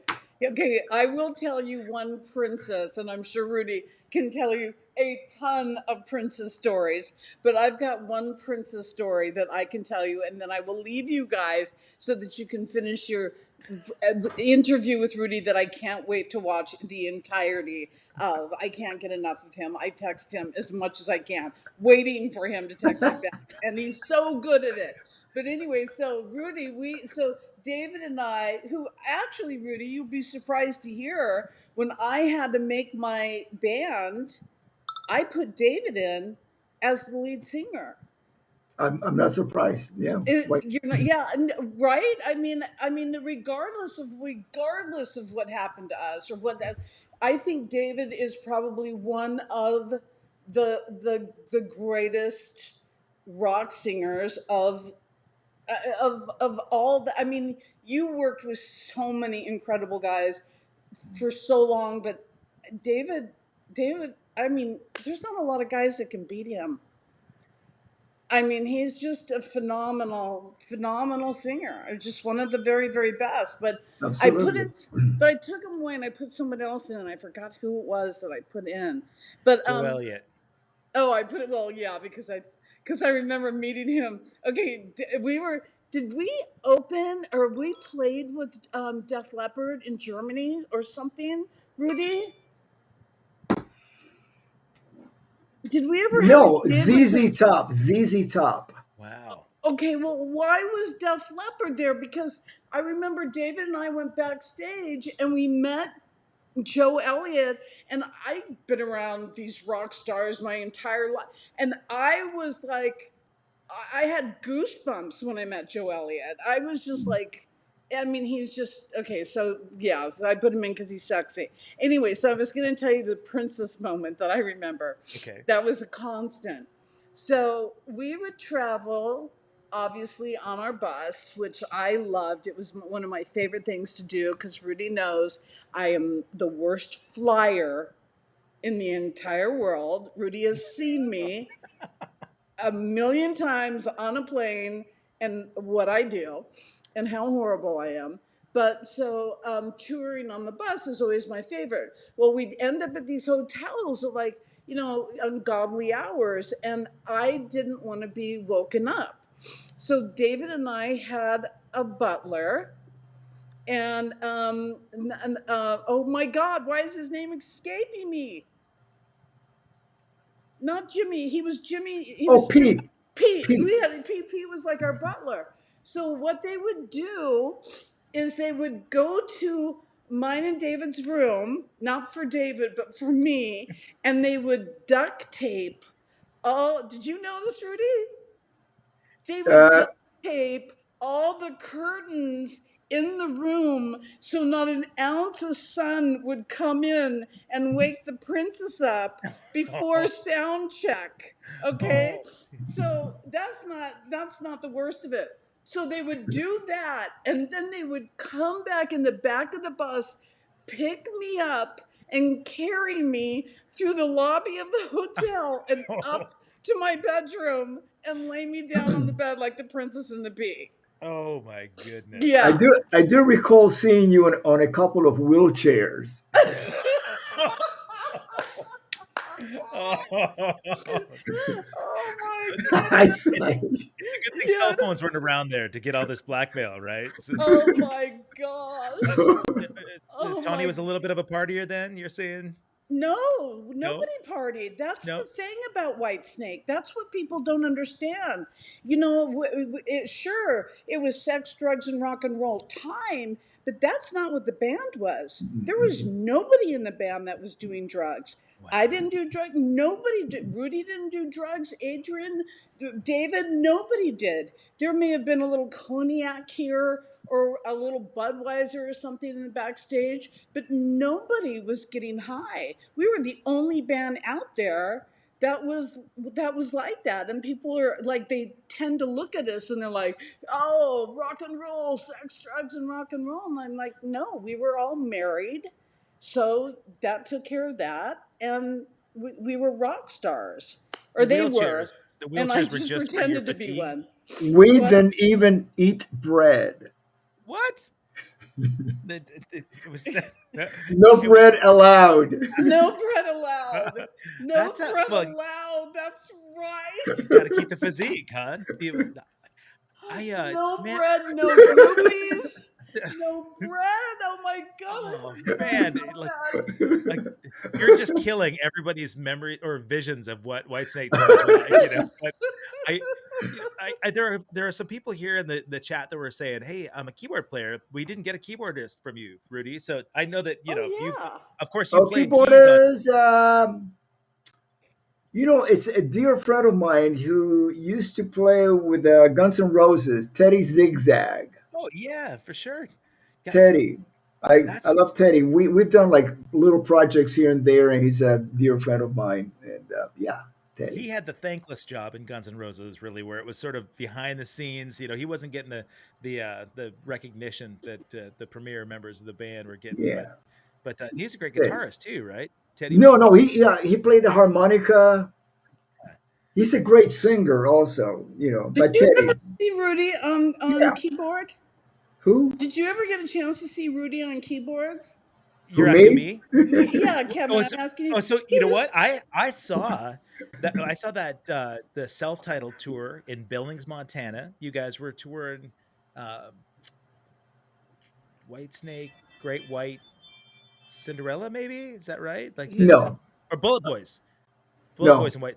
No, no Cinderella. No, I don't. They don't. They didn't open. But you had Great White for sure, right? Yes. Yeah. Because I approved them. I've got Tommy. Oh, you approved them. I've got Tommy Aldridge's drumstick from that show. That was those were my formative days. Those were when I started playing, and oh yeah. So Brian Fuller is saying thank you for the keyboard comment. A friend of mine in the UK is asking about Claude Schnell. What do you think of Claude for keys? Oh, I never got to play with him. Oh, really? Yeah. Okay. Yeah. And Doug Edwards is asking about Thomas Dolby, and I'll tell you, we tour with Thomas Dolby with the Flock of Seagulls, and I know that was a completely different genre, but he did a tribute to when he was playing with Bowie. He did the Live Aid Live Aid with Bowie. He did a tribute to Bowie right after he passed on tour a couple years ago. That I still, to this day, man, it brings tears to my eyes. You know, when you see like that gift and the impact that Bowie had on people, you know, and you talked about real like formative times that certain musicians just had this impact, you know, this lasting impact across the industry. You know, Tony and I were talking yesterday about Eddie Van Halen, you know, and really with Randy, kind of coming onto the scene right after sort of Eddie had broken as well. You know, those were like the two guitarists on the planet, right, that everybody sort of revered. Did you know Eddie much at all? Had you worked with him at all, Rudy? Me? Yeah. No, not really. No, I mean I got to hang out with David Lee Roth, basically. Sorry. not the because same. That's not the same. I've got stories. Sorry. I've got stories. Sorry. I should probably leave now. I've got, not me personally. I've got stories though. Yeah, I'll bet you do. I'm yeah, a you need a part two with Tawny. Yeah, You know dude. what? Well, here's the thing, Rudy's Rudy. like, Like, okay, get her off now. no, but you know what? No, I'm no, wondering yes, you know. because Rudy and I we got like into some really I thought too. So I mean, you and I were talking a little bit about musicians and recovery stuff. Rudy, if you'd be up for doing a part two, there are a few other musicians that I talked to that I thought had incredible insight. Dave Mhm, Ellefson from Megadeth. You know, mhm, Dave was so great talking about mhm, really where his recovery time started in the 80s, mhm. you know, in LA, in the Sunset Strip. He also mentioned his guilty pleasure that he had to admit having liked disco just so he could get the chicks back then. So I, but if you'd be up for doing a part two, man, I'd love to do it because I think a lot of musicians that I've talked to within the last year have Mhm. struggled during the pandemic figuring out Mhm. where there's, you know, like alcohol and drugs had to fit in their life, you know, whether or not they really needed to make a change. And I think hearing people that have had successful transitions out of that and seeing you're not missing out on a thing, man. You can make it to 70 and still be out here kicking ass like you're doing, you know? Yeah, what I consider the most important segment about my transition is just the fact that I stopped quitting drinking or anything that gets in the way of life with you. Uh, it's not enough. Yeah. Having the fellowship, being part of the program, following the steps, getting because they all lead to God, Right. you know, and 100%. yeah, and anything that gets in the way and cloudies your vision of how to get there, uh, you know, you should rethink it because with a program like AA is very spiritual centric. Mhm. It's all about that, and that's what I needed in my life to get back the what 40 years ago I had my epiphany. I gave my life to God, and then along the way it started getting cloudy, and even if I quit drinking, that was not enough. It was getting to becoming part of the program. That's what put me right in focus again. My vision was like getting LASIK. Like, Yeah. oh, I can see. Well I get it now. said. Well said. Yeah. Very well said. Man, Yeah. there are several other friends of mine in the industry, the music industry, that are watching on chat that are also like working a recovery program really, really hard. And I'm so grateful to see that solidarity. You know, it's really important for people to lean on each other, ask for help when you need it. You know, Mhm. and it's not just drugs and alcohol. This pandemic was really difficult for a lot of people. Mhm. Of course. Mental health was some. I mean, me personally, I hit my bottom during this pandemic. I've been working recovery for quite a while, but my emotional bottom, I hit it. A lot of stuff just came at a point where I had like an identity crisis where the person that I thought I was sort of erased during the pandemic. You know, not being able to play music and be out there touring, it affected the way I was as a parent. And I was really grateful to have reached out, gotten some help. And so man, I think it's important for people to see vulnerability and honesty and authenticity from people like you guys that talk about, we've got speed bumps that we hit along the way.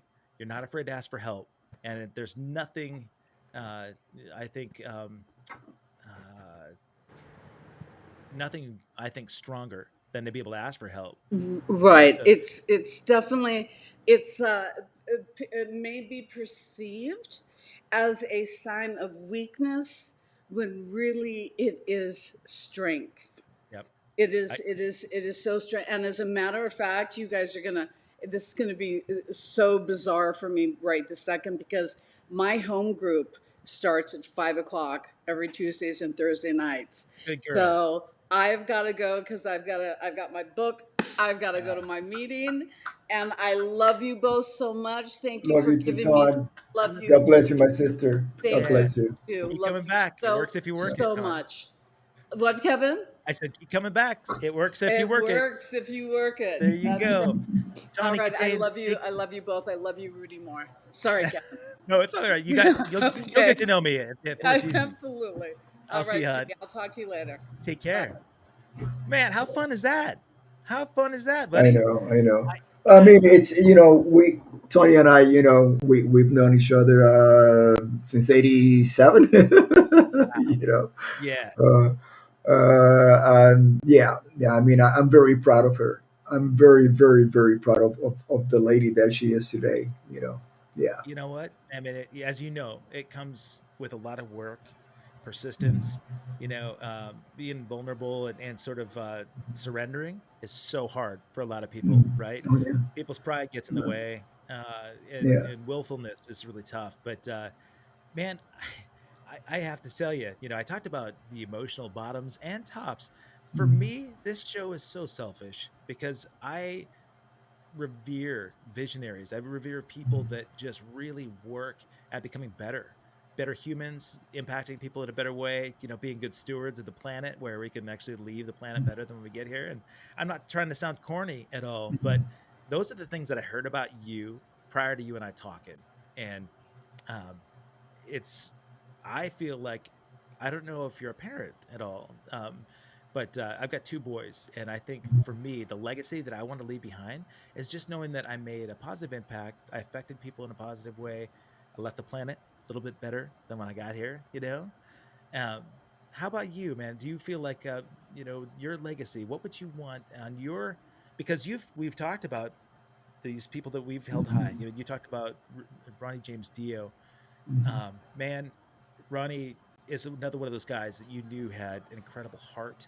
People that talk about him say this guy was, one of the greatest living human beings on the planet. Not let alone singers, right? So, um, I mean, those are strong words, but they're important and they're impactful. What would you like people to carry on the Rudy Sarzo name? you know, that is really an interesting question because at this point in my life, uh, I see life. I see the universe. There's an order to things. The order of the universe, God's laws. And I grew up Catholic, and I always heard about God's will, and then the free will. And I'm going like, wow, you mean I can do anything I want? And so that was a little bit confusing. And actually, one of the things that the program really helped me was to realize that I have two choices. I can do God's will or I can do chaos, Mm, which means you can either follow the order of the universe, do the right things, the things, human beings, we have free will. A tree doesn't have free will. A tree will do the right thing, which is it will grow branches, give shade, birds nest on it. Maybe there's a fruit, maybe there's a flower.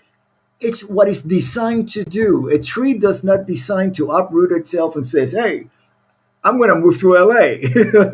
I want to be in a rock band." right. A tree might eventually become a guitar, but the tree did not choose to be a guitar. Right. It's a tree. And if you look at the planets, you look at the universe that keeps expanding as we speak, has been expanding, since the Big Bang. All of that, there is a design to it, a correct design to keep it moving forward and growing and expanding. Sometimes we human beings on Earth, on this planet, we do things that go against nature, Right. against the order of things, whether there might be simple things, simple things, dealing with like ourselves. Uh, Name any of the seven deadly sins, any of that, which goes against the order of things. Uh, So my chosen path today, at this point in my journey, is to actually find my way, get closer to God. That's it. I'm not even concerned about what people think about me or what the legacy or anything is, because I'm more concerned about my journey to get closer to God while I am in this planet, and then after that, I'll be part of the universe once again. Just like I'll be energy, I'll be spirit, I'll turn into something else. I see our bodies as like rented cars. Then once we take it to the airport, turn in the car, go to the gate, get on the plane, go somewhere else, and that's it. So that to me is what my body is. And I'm one of those guys that likes to return their car with a full tank of gas and really and in good shape. Oh, you I know? love that analogy, man. That is yeah, that's all you could hope for. yeah. What a great analogy and legacy. Rudy Sarzo, man, this has been so much fun. I got to tell you, what a Well, such a funny, pleasure, Kevin. really, man. I mean, if guys, if you're out there watching this and you've not seen the beginning of this, I will have it archived at accesskevin.com. You got to see this guy and his journey and this message, man. I am so grateful. I look forward to connecting with you again, my friend. You too, You know what I Kevin. would love? Such a I'd love, pleasure. I want to join you on a I want to join you on a tour bus where we can read lines together and just, I mean, I have a feeling that traveling with you was a lot more fun than some of my past band members. So, man, I thank you for making this journey with us today. This has been more fun than I could ever tell you. Congratulations on 70 years old and making such an impact on people, man. Now Willow's calling for you. There she is. My pug, Edgar Allan Pug, is calling for me as well. So I'm going to take him out. And guys, thank you so much. If you've not yet done so, subscribe to this channel. Go out and get Off the Rails, Rudy's book, because I have a feeling that we only touched on just a tiny bit of that here. And then Rudy, you and I are going to connect because we got to talk about getting closer and working one day at a time. Absolutely. God Thank you, my bless you, friend. Kevin. Thank Thank you you, so much Rebecca, for for having me sharing on you the too. show. Thank you. Date nights for you tonight.